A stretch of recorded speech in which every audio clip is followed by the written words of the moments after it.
This week's episode of the podcast, we are going to be talking about how to rediscover who you are beyond work, motherhood, and life adult responsibilities.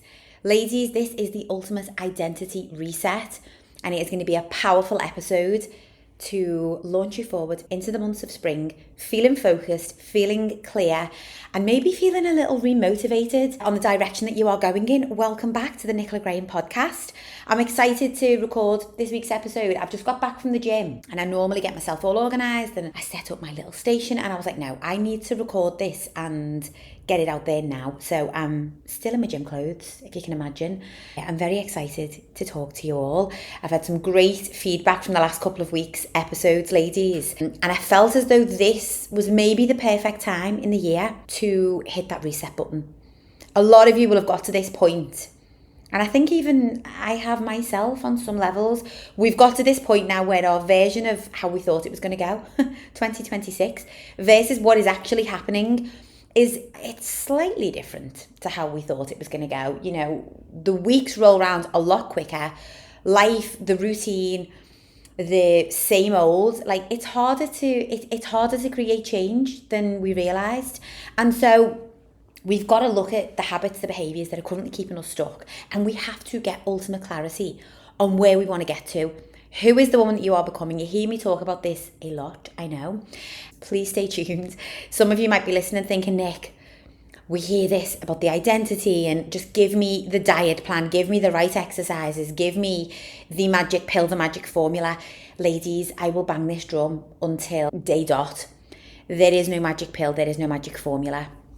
And so it really is just about continuing to fine tune the direction that we're going in. And you know what? Sometimes we get lost along the way and motherhood happens and we go through life-changing events, or we just get caught up in adulthood and we lose that little sense of self, and sometimes we lose that self-belief. We forget our capabilities and our potential, and we think maybe that this is as good as it's going to get. So we almost settle. And I am here to break that narrative today. Before I do, oh gosh, the Unfiltered for this week, ladies, the absolute reality of getting clear of your comfort zone this week has slapped me clean in the face in a way that is not the norm. But it really dawned on me. So I'm driving in the car, I'll elaborate on this. So this is my version of like the reality of the comfort zone. This is the year that we have decided we are going to move house. Okay, we said the same thing last year, and for one reason or another, it just didn't happen. I actually love my home. I adore the house that we live in. I love everything about it. I would love more space. I'm really always in this conflicted state of where I want to speak with absolute gratitude for what I've got, but then I also want to allow myself to dream bigger and want more. I don't know if any of you ever relate to this. And so when I say I love my house, that's not me coming from a state of I must project gratitude. This is genuine. I just wish I could pick it up, put it somewhere else and extend on it. We need more space. I would love to move to a little more of a secluded area. Anyway, we goes to view a house this week and I wasn't expecting to love it the way that I did. And there's so many reasons why it made me feel uncomfortable. It's further away from the kids' school. You know, we would be moving communities, essentially. We'll be leaving the community that we're in right now. And it just feels like a bigger step than I thought it was going to. Like on paper. And this is, like, I can so relate to anybody who's going through a health and fitness journey. And we fantasize about the result. Like, for me, I want to move house. I want all of the things. And for you, it might be, I want to, you know, break old habits and behaviours and change my physique and transform my identity and all of the things. The version that we fantasize versus the actual reality of it happening is very unnerving. And I totally get that. Like, I have this with many clients, especially in the interim period I was working together, which I would class as the first 90 days, is that there are going to be many times when you just feel like that pull to go back to your comfort zone because it's the unknown. It feels a bit scary. There's lots of what ifs. And sometimes we're not uncomfortable enough that we're all in. Do you know what I mean? And like for me with the house, I'm not uncomfortable enough that it's an absolute necessity that we move. Do you know? Anyway, going off on a tangent a little, but we went to see this house. I love the house. And I just got in the car and cried when we drove away from it. And instantly. So I'm always trying to analyse my emotions, and I know that might sound a little weird to some of you, but that is me. It's the coach in me, almost coaching myself as best that I can. And I was like, where does this come from? I wonder why I'm feeling so emotional. I just wasn't expecting it. And it's part of it was fear, because it feels like such a big step. And obviously, I messaged my friend straight away and I was like, oh my gosh, I need a pep talk. We've just been to view this property and I just feel so emotional. And she's just gone through a big house move in the last 12 months. And she was like, this is completely normal. You brought your babies home to this house that you currently live in. And it just feels, the change feels uncomfortable. Almost to the point of where every other house that we've looked at, I've convinced myself that it's not the one, and it hasn't been. But also there's a part of me that just knows that I actually, as much as I like the idea of moving and all of the things and having more space, and I would love to have space to have my own gym in the house, and just anyway. But the thought of that versus the actual process feels uncomfortable, and also just feels really scary. So I don't know if any of you have got any advice for me when it comes to moving home. I am the one who's going to give you the coaching and the advice when it comes to transforming your entire life. Some of the feedback that I've been reposting lately, you'll know that I repost feedback confidentially, obviously. I never reveal clients' names, but onto Instagram, I've got one client who I'm working with at the moment. I've got a couple of clients in the US. So one of my clients has completely pivoted since we started working together, because the reality for her that, and this is going to tie in nicely with this week's episode around identity, but the reality for her that the life that she wants to pursue, the woman that she wants to become, the way she wants to show up as a mother, as a wife, the lifestyle, the quality of life that she wants to lead, it just wasn't feasible in the job that she was doing. And whilst I know that it's not doable for us all to just quit the job, it's been a long process for her, a really long process of the last 6 months of just discovery and trial and error, and the realization that okay, nothing miraculous is gonna happen here unless I take the leap, which she'd always wanted to do. She'd always wanted to open her own clinical practice, and she's in the medical field, let's say. She just never, I suppose she never had the urgency, she never had the reason to do it, because comfortable salary, great partnership with her hubby so they can tag team with the kids, and it was her health that was taking a hit ultimately. And until we started working together, she was almost okay with that being the trade-off. And it was me who opened her eyes and said, okay, but this trade-off is going to reach a point where you are filled with deep regret, because we cannot trade our quality of life and our health for work. And I get it. I get that sometimes there is a compromise. All of the women that I work with are high achievers, running businesses, and I would argue that all of you, whether or not you consider yourself to be a high achiever, even if you are the stay-at-home mum, is there no greater role than being a mum and a parent? But we all have a lot on. We've all got a lot of responsibility. And so there's always going to come a compromise where we can't do the things that we done when we were carefree and single. But I will always encourage you to put yourself at the top of that pile and that list somewhere, however that needs to look. But this specific client, congratulations, you know who you are if you are listening, has just opened her own clinical practice off the back of the realization that this is going to feel so uncomfortable, but I am going to completely pivot and change the trajectory of my life, because I know specifically now more than ever the direction that I want to go in. I know the woman I want to be, I know who I want to become, and all of the things. And one of the programs and processes that I go through with my clients, part of being a thriving woman, is understanding the identity. And we talk about these thriving pillars, which is your fitness, it's your nutrition, it's your mindset, it's your stress management, it's your sleep. All five of those need to be locked in. We need to be paying attention to all 5 pillars. Not all at once, without overwhelm, ladies. I've got to say, like, without overwhelm, it actually creates freedom to have the structure in place on all 5 pillars. There will be some of you listening to this and you'll be struggling and you don't know why. Maybe you go to the gym 4 times a week. Maybe you feel as though you are tracking your calories and you're doing all of the things, but you're not paying attention to your sleep. You're allowing yourself to drink coffee at 3 in the afternoon and wake up multiple times in the night. And you're not paying attention to stress management. Like, you are consistently under this low level of stress and it's impacting how you feel and your mood, your energy, your physical body. Maybe you go through periods multiple times a week of just feeling bloated and lethargic and you can't put your finger on why. This is what we look at. We've got to plug in the grey areas because we don't need more information when it comes to the best workouts. We need to move past that thought. It's all going to come from our sessions and our training, and then if we're not going to the gym, that's why we're not where we want to be. You know, likewise, I'll work with a lot of women and they'll come to me and they'll instantly be keen to get on with the workouts.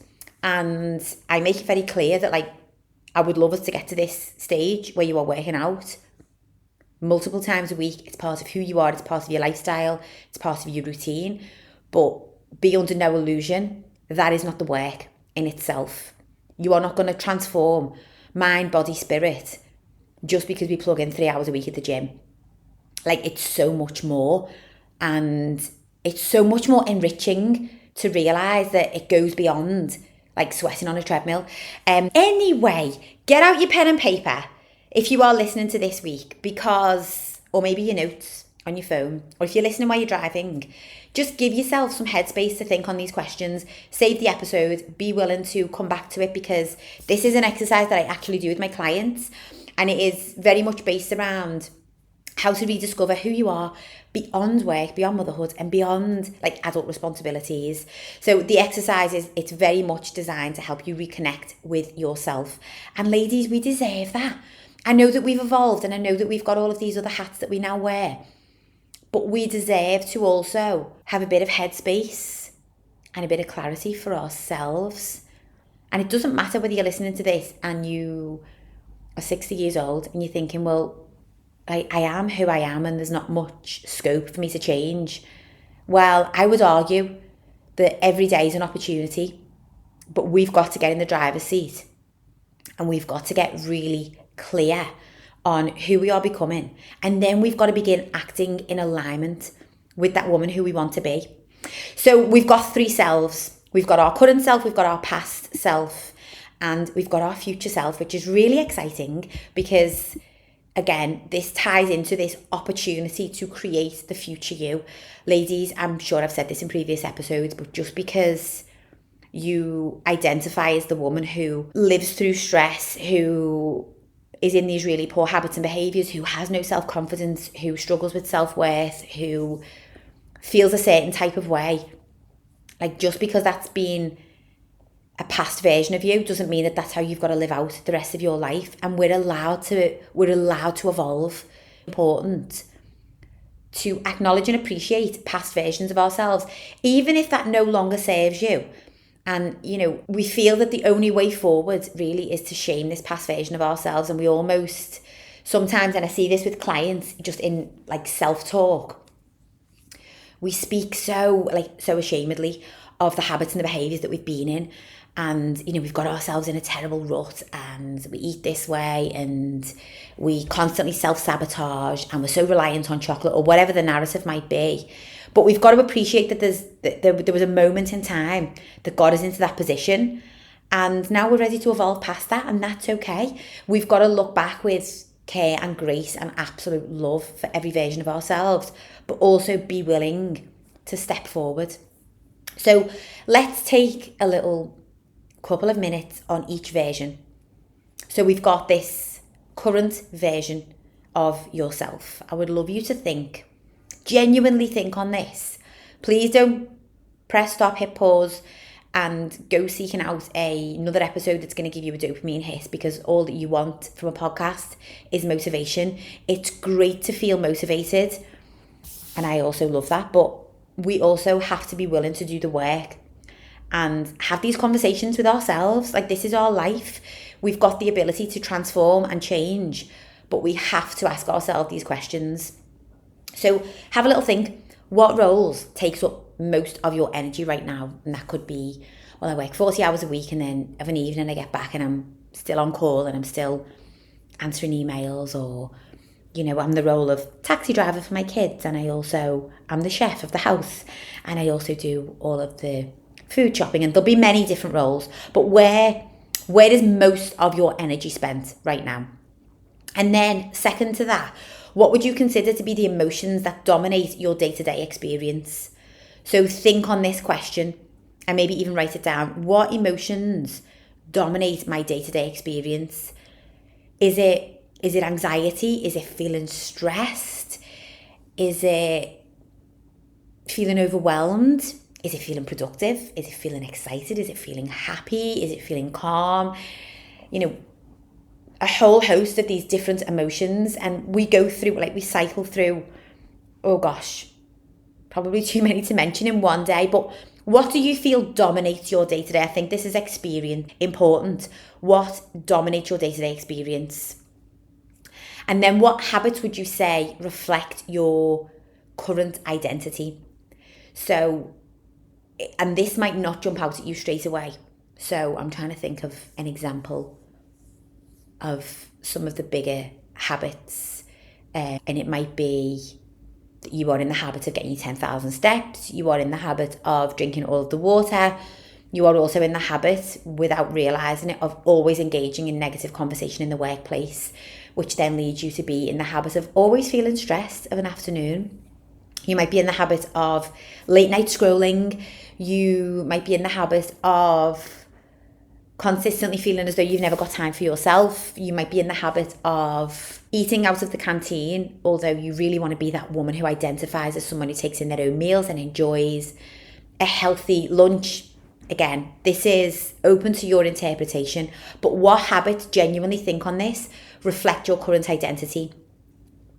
And then I want you to think about what beliefs you currently hold about yourself. This is quite a deep question.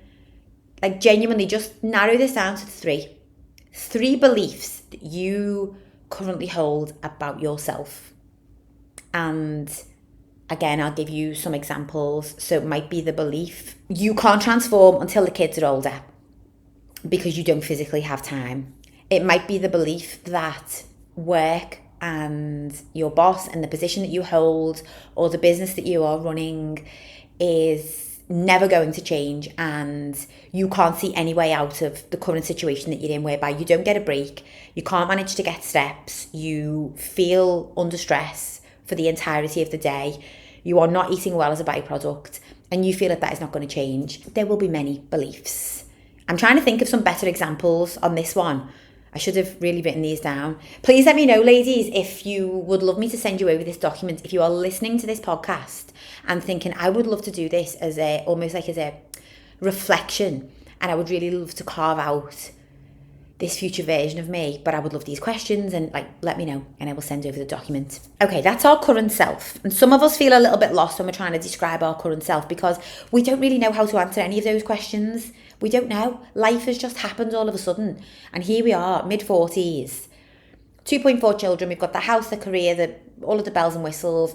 But actually, when we think about the beliefs that we hold and where our energy is spent and the current habits that maybe define our identity, we don't know. We're not even paying attention to our current self. We are gliding through life day to day and we're just going with the flow, essentially. So this is, I guess this is a more exciting part to reflect on, and that is your past self. And I want you to really think on this, and this might stir up some emotions. I know it did for me when I'd done this exercise. Who were you before work and motherhood and being in the throes of maybe your 40s or your adult life? Who were you before that all took centre stage? What did you enjoy? What did you do for fun? How did you spend your time? What did you enjoy doing? This for me it's a real eye-opener, because we think of that time in life. I could actually get emotional thinking about this. We think of that time in life, especially for me, what makes me emotional is the thought, I can feel myself welling up. Oh my God, I don't know if my voice has changed. This is not even my time of cycle where I should be having tears at the forefront. These tears should not be this accessible. But honestly, I was saying this to, I don't know if it was to a friend or my hubby the other day, but I was like, my emotions are just on a new level on a daily basis. But anyway, I think the reason it makes me emotional is because it's the thought of my kiddos never knowing that version of me, but she was so fun and like so much more carefree. And you know, I think we'll all identify with this. Please let me know if you don't and you are otherwise. And we see it on social media, don't we? We see the women who just seem to, they've still got this element of all of the things. It's almost like you are my hero. If you are still living out your younger self as a mom in adult life, then hats off, because there are many versions of my past self that I probably still should tune into. And I just don't. I've just forgotten about her and who she was and what she enjoyed, because it just doesn't seem doable. It doesn't seem feasible anymore. Like, I am definitely that mum. I get the guilt around everything. So the thought of like going on a night out or doing something for myself, and I never go to the gym, but I see that as a priority. I see that as a non-negotiable for the entire family. And I've spoken about this before. That is certainly a mindset.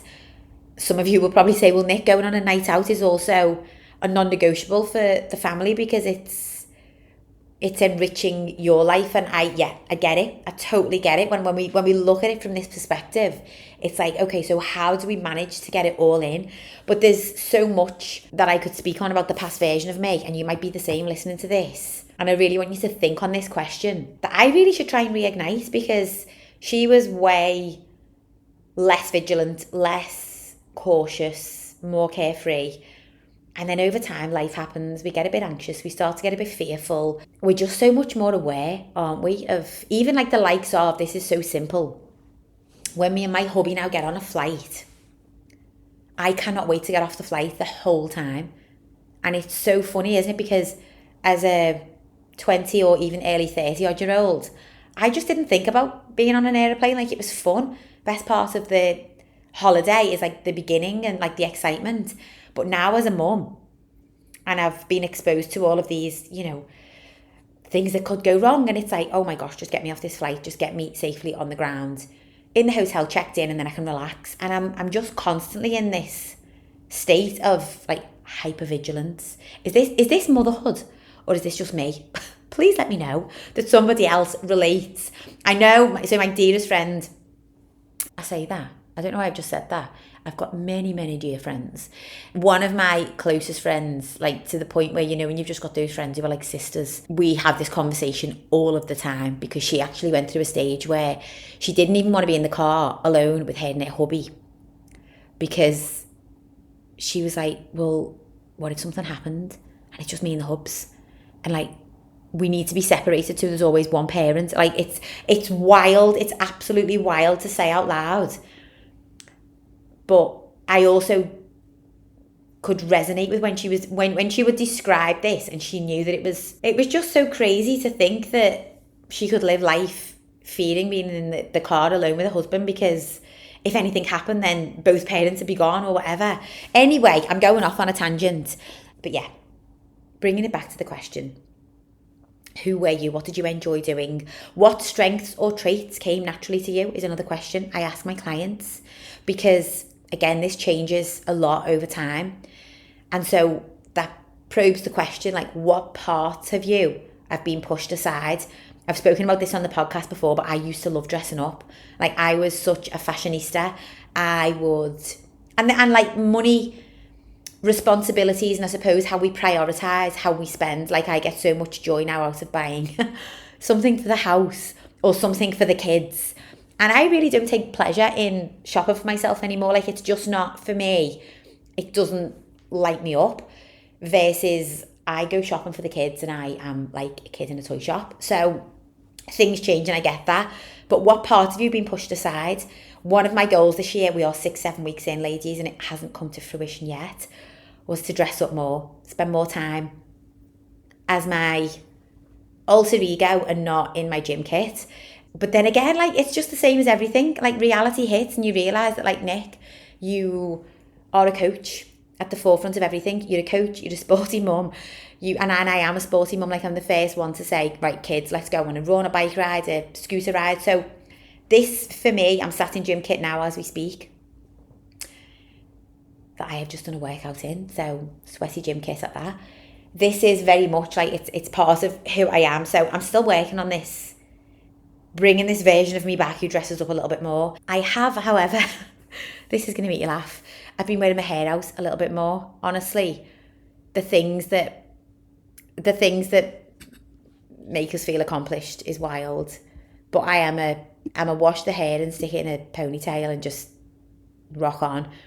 And whenever I wear my hair out, the kids say to me, Mummy, you look so nice. Like, I love it when your hair's out. And like, it's almost as if I've got dressed up and I'm like, oh my gosh, this can't be the version of this can't be like glam mummy just because I've got my hair washed and down. So just a bit of a realisation, past version of me, one of those little traits that I want to bring back to reality. I suppose just how I present myself. But what is it for you? Like, who were you before work and motherhood? And which parts of you do you miss? Genuinely think on it. And then we are going to plan out this future version of ourselves. This is mission critical. You are never going to get to where you want to be in your health, in your physique, in your lifestyle, in your career, in any area of life, unless you know the clear direction that you are going in. And I genuinely believe this is why so many women struggle with transformation, because we don't know the direction that we want to go in. Like, we buy into all of these different programs because we're chasing somebody else's outcome. We see how they look on social media. We see the life that they lead and we think, yeah, I want a bit of that. I'm going to buy her booty program or whatever it is. And that is going to equal me living that lifestyle, that glam snapshot, that highlight reel. You've got to get so clear on where you want to get to and be able to block out the highlight reels.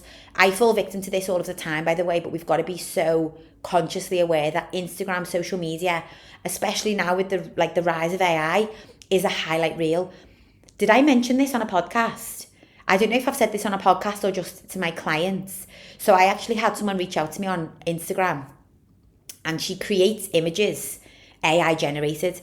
So she was like, I can help you with your content. I can go through your page. I can get multiple images of you from like various sides of your face and your body. And I can create pictures of you, not caricatures, like actual visuals, so that when you are stuck for a content idea, you know, you've got a whole bank of photographs there. And it's not an authentic photograph, but it is you, but it's AI generated. My mind was blown. I was like, oh my God, like, is this the reality of, like, how are we going to know what to trust? So basically, obviously I declined. So she was like, yeah, you can, I can put you superimposed in a gym, working in a coffee shop, having fun with the kids, whatever it is that you need the piece of content to go with. And I was like, oh my gosh, the world is becoming so inauthentic. It's wild to me. And that's why this podcast is such a passion project, because this is us, ladies. This is us as a community, like woman to woman, no grey area. But we've got to be so careful, because what we are consuming is getting more and more and more like further away from reality. And so we've got to be really clear on the direction that we want for ourselves, and just as best that we can block out that noise. One of the best things that I think you can do to get a natural hit of dopamine is go on your social medias and instantly unfollow 20 pages. There will be a mass amount. It sounds wild, doesn't it? That going on social and unfollowing people would give you a dopamine hit. Most of us use food, alcohol, scrolling, all of these habits that we want to get out of, but we can't get out of them because it's where we get our dopamine, and that hormone hit makes us feel so good, go and unfollow anybody who doesn't align with the woman that you want to become, or triggers you, or is just, you know what, you've moved on from that era of taking that advice. A little bit of a tip midway through, but okay, future self, what type of woman do you want to become? Like, genuinely think on it. Who do you want to become? Stop putting limits on yourself. Do not play small with this question. Who, if there was no limits, if life was a game and you were just playing the game and there was infinite possibilities, which there are. I mean, it's not as easy as that. I definitely know this. But if there were no limits, who is the type of woman that you want to become? And she mightn't be achieved in the next 12 months, but we can definitely take you in that direction. And this is so important. Ladies, it's so important that we evolve without getting just caught up on the hamster wheel. Like, you can choose to evolve at any given moment. You can outgrow your past self. You can bring back versions of your past self. You can chop and change, but you've got to be really clear on, okay, this no longer serves me. This is the direction that I want to go in. And again, it can't be somebody else's version of happiness. It can't be somebody else's body or physique, or it's got to be yours. So it's a real moment for reflection. Like, what do I actually want for myself? And sometimes the things that we thought we wanted, we don't want them that bad. We just see that everybody else has got it and we think it's the norm. But when you ask yourself, who do I want to become? What do I value most in the next 12 months? That should be a real eye-opener for you. And then we're going to think about, okay, so now how does she act? How does she make decisions? You know, are you hesitant? Are you constantly fear-based thinking? Are you constantly anxious? Are you constantly feeling as though there's not enough time, there's not enough money, there's not enough, insert the blank? Because if that's how we think, well, that's definitely what we're going to get. What boundaries does she set? This is such a huge talking point for me and my clients all of the time. One of the first things that I recognise with any of the women that come to work with me, and we want to get you to a position where you go from merely surviving to absolutely thriving. Like, why not? This is the one and only chance that we get to do this life, ladies. So spend time, energy, money, all of the other metrics wisely. We need to set boundaries. We need to stop giving our energy away so freely. And I said this on last week's episode, but we need to get in, we need to get in the driver's seat. We need to steer the ship. So what does she prioritise for her well-being? What boundaries does she set? And how do you prioritise your well-being? And this is so important, because it doesn't matter if those boundaries aren't in place now. We are creating the future version of you. So we've got to get clear on what you want to, like, in an ideal scenario, and we can definitely work towards the ideal scenario. Like, do not lower the bar because you can't see the outcome yet. We're not meant to be able to see the outcome. We've just got to know the direction that we want to go in. What does she do to prioritise her well-being? And you might think, I want to get up at 6 a.m. I want to start with a morning stretch. I want to drink my 2 pints of water. I want to be the woman that listens to something positive, upbeat on the drive to work. I want to arrive at work with good energy and a spring in my step. I want to be 2, 3, 4 dress sizes down from where I am now. I want to be the woman that goes to the gym 3 mornings a week, 3 evenings, whatever it is. I want to, give yourself that level of description. Some of those things we can plug in instantly. The simplicity of waking up at 6, having a stretch and drinking the water. Some women will say to me, I really want to be that woman, but I couldn't possibly, because I can just about get out of bed at 7:30. And I have to have coffee in order to even then be able to function. And it's like, okay, so we just need to back engineer this whole process. But we can get you to that position. But that's really important to understand, is like, who is the woman that you are working to become? One thing that I try to remind myself of, and I'm going to pass it forward on here, is that, like, our identity is built through action. Like, we can't just hope that it's going to arrive. We can't. And this healthier, stronger, more in control, more confident, more emotionally regulated version of you, again, I will say it week in and week out, she's already in there, but we need to align our habits and behaviours with that version of ourselves. And if you're going to continue telling yourself that that's not possible, then that is going to be your reality.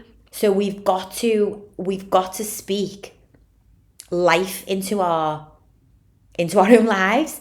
We've got to think optimistically, and we've got to get real control and clarity around what the work actually looks like, because it doesn't look like bending yourself into the ground. It doesn't look like constantly being overwhelmed, but maybe it does look like having to block out the noise, having to accept the success in the first couple of weeks might just show up in how you feel, or in your energy levels, or in the quality of your sleep, and it might not necessarily show up on the scales. Like, we need to remove this urgency when we think about creating this future version of ourselves. She's worth the time and effort that it takes, ladies, and very much of the mindset that we can have it all. Like, I genuinely believe as women, we sell ourselves short that we can have it all, but we cannot have it all at the same time. That's the kind of cliff note on that one. Like, we can have it all, but we can't have it all at the same time. So like, the example in my life that I always think of is, like, I want to be this, well, I know the aspirations that I've got for myself as a business owner and as a coach, and where I want my business to go, and, you know, the levels that I want my podcast to grow to, and I want to speak on stages, and there's so much that I want for myself professionally, but then I also want to be this very, very present mom, and I want to be able to do all of the things and not miss a beat. And it's like, okay, I've got to be really very realistic here about the time, energy and effort it's going to take to achieve those career goals. And it's going to take longer than I thought if my days when I'm with my kiddos are also, it's really important for me to be present in all of the things. And it's like, maybe there are women out there who are doing both. Again, they are my hero. But it's understanding that, like, we can't have it all at once. And, like, a really simple way to think about this, if you, let's say you're on your fat loss stage of your journey and it feels grim because you're like, oh my gosh, I just want to be able to eat a burger and get in shape. Like, why can I not do the two things? It's actually really bloody annoying to have that realization, that penny drop moment, is that, like, so I love food, by the way, guys. I know that you see me eat and drink in a certain way and avoid alcohol and avoid takeaways. And I don't want to eat takeaways, by the way. I actually don't like the taste. But, of course, I would love to be able to eat the burgers and eat the pizzas a little more carefree, the way that I could do in my younger years. But everything is a decision. And it's a bit of a bitch to realise, isn't it, when we get into our 40s, that, like, oh, I can't actually eat the way I used to be able to. Like, it's no longer going to happen for me. Like, I'm not going to be able to sustain the tight waistline and the energy levels and the dress size or the body image if I eat the way that I did when I was 20. Like, it's part of aging.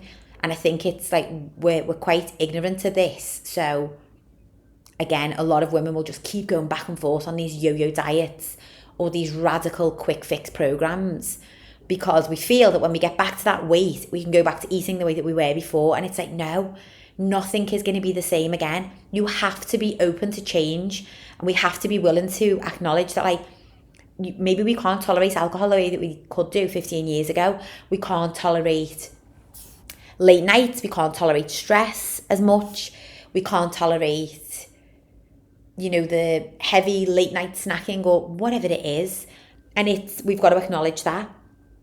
But I think when we talk about aligning with this future version of ourselves, it is so important to, like, realise that it's okay to feel a certain kind of way. And, like, I think it was a couple of nights ago, and I was like, you know, just the reality of, like, I actually just can't eat in that way. My hubby was, like, loving a little late night snack, and I was thinking, I just can't do that. Like, not right now. Maybe, you know, it's not to say that we're doing dinner runs on Challenge inside of Thriving Women community. It's not to say that you can never eat after dinner, but we're in this stage where we're applying ourselves. We're going to commit and we're going to follow through. So when we talk about we can have it all, but we can't have it all right now, and if you're in a fat loss phase, this is just a phase of the journey, but you've got to be willing to commit. So we can't have it all. We can't eat out 3 times a week, miss our steps and do all of the things and also get the outcome. that is going to drive fat loss. Like that version of having it all, that ain't possible. You're in a fat loss phase where you've got to prioritize actions, habits, behaviors, steps that align with driving fat loss. And so sometimes you've got to suck that up. We've got to get out and get the steps when we don't feel like it. We've got to say no to the alcohol, the takeaway, the fun foods. Not even the fun foods, but maybe the more convenience-led snacking that previously kept you in your little comfort zone and happy place. And it's a choice, it's a decision that we make for ourselves. And so that should feel like a really empowering thought. And it doesn't, you know what, it doesn't matter if you're not crystal clear, but let's at least establish the way we would with our non-negotiables, let's establish some very clear boundaries. And it might, you know what, it could even be as simple as, I do not go to a certain dress size, I do not go to a certain weight. And hear me out on that one, because your dress size and your weight, ladies, it does bear some relevance to the state of health that you're in. Like, we know that if we get to a certain dress size or a certain weight on the scales, that's not going to align with our healthiest version of ourselves. A boundary instantly can be, I just don't identify as the woman who consistently gains weight year on year. Like, I am an action taker when it comes to that, and I'm not going to deny fluctuations, but I am also a woman who takes pride in taking care of myself and prioritizing my health. And there will be other sort of maybe more nuanced traits and pointers that you want to drive towards when it comes to building your identity. And it doesn't have to be crystal on the nose. Like, if you're working with a coach or you're inside of our community, I can help you define that. Like, a lot of the time we'll say, well, I just want to be more confident. I just want to lose weight. Okay, well, perfect. Where would you love to be more confident? When we go on holiday, and just generally day to day. Okay, so, and these might be my probing questions. And I might say, okay, so what about with your hubby? Like, do you generally tend to get undressed in front of him? Do you feel confident in your underwear? Do you feel confident getting in and out the shower? No. Oh gosh, absolutely not. The lights have got to be off, or I, very rarely get undressed in front of my hubs, or whatever the response might be. Okay, so would we love to build confidence in that area? Yes. And a lot of this is mindset and the way that we carry ourselves and the beliefs that we hold about ourselves. It's not all body image and body size. Absolutely not. That's one element. Don't forget, we've got physical, mental and emotional fitness. So we can definitely help get clear on this, but it's really important to at least have some idea of the direction. And then from there, I want you to just think about these small habits that we can plug in that will support your chosen identity. What are some of the things that you have to plug in? If it's going to feel uncomfortable, then I would say that that's how it's going to feel. Like, it's going to feel uncomfortable if we want change. But we've got to keep the flip side of this. We've got to keep it realistic. It's got to be something that we can do on repeat. So it might be the 20-minute walk from your desk on a daily basis. Obviously, we know that we live by the 80-20 rule. There's going to be curveballs thrown and emails and urgent meetings, and like maybe one day you can't get the walk. But generally speaking, this is going to be one of my realistic and repeatable habits, and it is going to feel uncomfortable when it's raining, or when I'm on my period, or I just want to sit and have a little scroll and eat at my desk.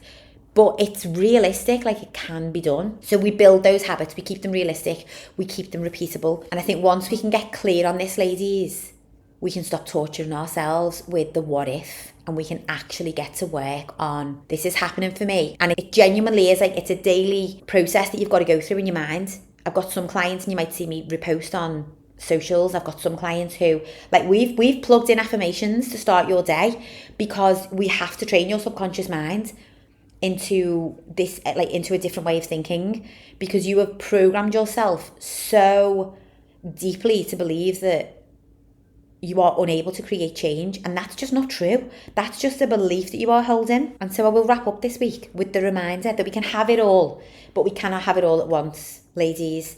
And if you are feeling stuck at the moment, if you feel as though, oh gosh, this year is not, like, the reality of what I thought was going to happen versus what's actually happening is a little skewed, or maybe you know that you need some structure, you need some support, you need some accountability, you need some clarity, take the necessary action.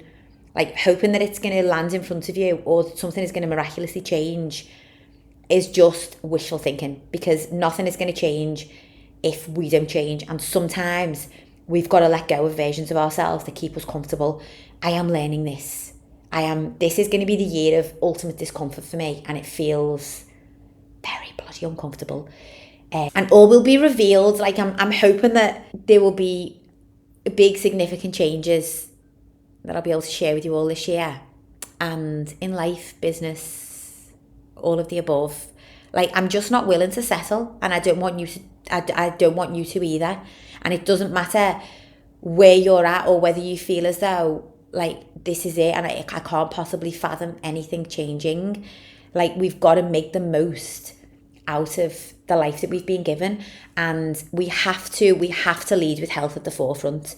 Like, a healthy mind, body, spirit has got to be a part of that equation on every level. Like, every level, because there's going to be curveballs thrown at every stage of life, and the only way that we can have the resilience and the capability to manage that and to lead our families and to also be able to nurture our families and nurture ourselves and embrace these different versions of ourselves is to take care of our health and prioritize it as though it is the most precious thing that we've got, because it is. Like, the irony is that it is the most precious thing that we've got, and we take it for granted, and it's wild. So if you're listening to this and you are thinking, okay, I need to get clear on where I'm going, drop me a message. I will send you over the prompt sheet.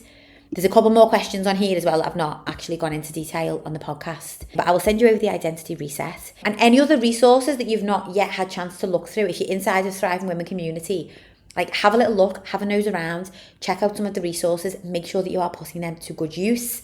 If one of the identity traits for yourself is to get out more, to get around like-minded women, to let go of your inhibitions, to build some confidence, to make some connection with like-minded others, to get out of your comfort zone, come and join us for the Thriving Women Wellness Walk, which will be on the 8th of March, Sunday 8th of March, 8:30 in the morning.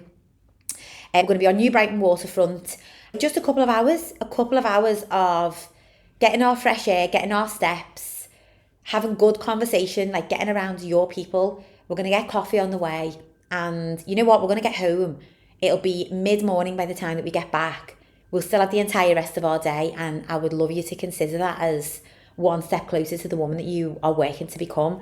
Because who doesn't want to get around like-minded, upbeat, positive, thriving women? So come and join us. And if you want the details on that, head over to Thriving Women Community, or please, as always, drop me a message. And if this episode has been useful or thought-provoking, please remember to share, save, and subscribe on whatever platform that you are listening on. Ladies, I appreciate, as always, you listening until the end, and I will be looking forward to catching up with you all on next week's episode of the Nicola Graham Podcast.